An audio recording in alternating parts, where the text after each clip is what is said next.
Bubba, let's talk about where we are. And some of it we mentioned. The president had a kind of a town hall meeting yesterday.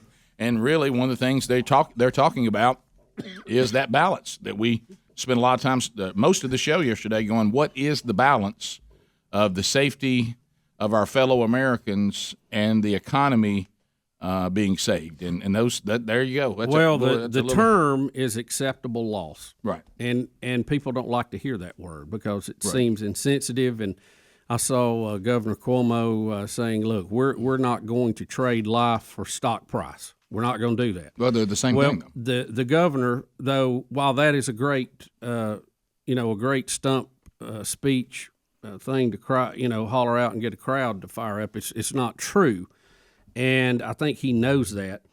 Here's the deal. Here's where we are currently: 54,905 infected Americans. Deaths to date 783. Yesterday we had the largest number of deaths in a single day yet, and that's going to go higher. There's 190 yesterday. Even with all that going on, we do know some more things about it. Right now, it is tracking about 1.3% of the people who get infected, it is fatal for. That is a good number considering what some of the countries have had. Now, keep in mind, stats and numbers are only as good as the people who are supplying them. Right. But as we talked about earlier, it looked like Italy was in that 9 to 10% range, which was very bad.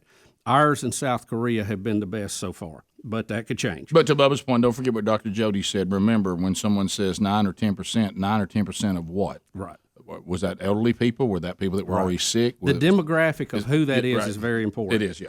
And it does appear to be tracking still toward the elderly or those with underlying conditions, although there are still some young people that do not fit the profile who are coming down getting very sick. So, yeah, I told Bubba about one they covered last night on Fox News, 25-year-old All-American lacrosse player, according to what everybody knows about him, perfectly healthy, none of the issues you would find, and he got it, and his parents said when he got it, it attacked his lungs, just like it has with the elderly, and he has been put in a medically induced coma, and they're moving him to try to get him to a hospital in Pennsylvania that has some of the drugs, and they think the drugs, are his best shot to not be fatal. That's a 25-year-old healthy athlete.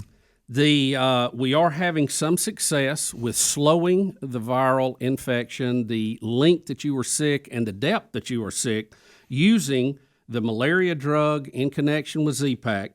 Also, they're having some luck with what they call high doses of vitamin C. Again, this may be back to just practical things we knew before. Right. They're also using plasma from people who have recovered. This is basically poor man's vaccine. It is fairly safe, and they are having some luck with it until a real vaccine is ready. There's anywhere from 6 to 8 clinical studies for a vaccine going on right now, so they are working on it. There are people getting shots who are volunteering to test this stuff.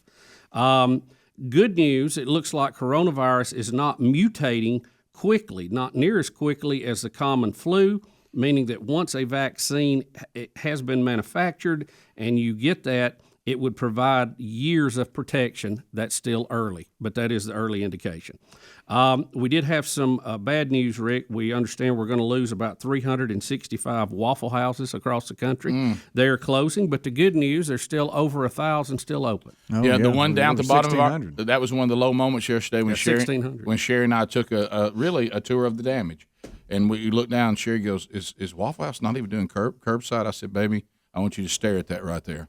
I said, that's a business that at one time I wonder why they even had a lock. Right. Because they're open all the time. Yeah. And I said, look, that Waffle House is closed. And she said, I can't believe what I'm seeing. Yeah. You don't see that much. one of the things too that I the media is just they're look, the media has an important job to do, but they're not helping the situation in a lot of cases. And one of the things they have kind of tried to pull up that this Dr. Fauci, who is our leading infectious disease guy, him and Trump are not getting along. They're not seeing eye to eye. And, they have said, no, we're fine. But look, let me pose this to everybody. Instead of you thinking that's a bad thing, maybe that's a good thing. Maybe he's not a yes man. Maybe that's a good thing. And the fact that they do have difference of opinions and can talk about these things and battle it out is a good idea. Well, like I don't care if he was a Clintonista at one time and whatever. He's the best we got on science. Let him have his say. Surgeon General's having his say. We have other doctors. Trump will make a call on when we need to go back to work. Now, like Trump said, we've got to balance public health and survivability of our country. Okay, after this is over. And to your point, and Speedy made yesterday, when it comes to the doctor, his only area of information is the public health, period. Right. So he's not involved in the economic side. No. So he comes and says, this is my job, and I'll present you what I know and what I think. But then Trump has to say, thank you very much for that information. That's your role. And you know what? He may have a timeline that he thinks is right, talking about the doctor, and then Trump may come to a timeline he thinks is right, and they may not agree on it. And he was on Laura Ingraham last night and said that he is with the administration, and they know that the timeline of Easter and the target is flexible, and they're really not that far apart as far as what they're saying. But if they're having some disagreements about it, that's called trying to get a plan. Yeah, right. That's a good thing. Exactly. That's a good thing. We don't want yes people all the way up and down the hall. We also don't want people who are on their own page and will have to come together with a consensus. He's going to look at the science and give him his best recommendation. The economic people are giving Trump their recommendation. He'll have to make a call and live with the results of it. People are going to die either way. Okay, it's just what is our acceptable losses and how do we minimize it? I don't think it's either or.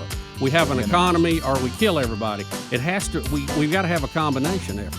Well, you're right. Over here, the economy's giving, and over here, the loss of life is giving. You're going to have to. And we're trying to figure out how do we hit that balance. Yeah. But both are going to have problems.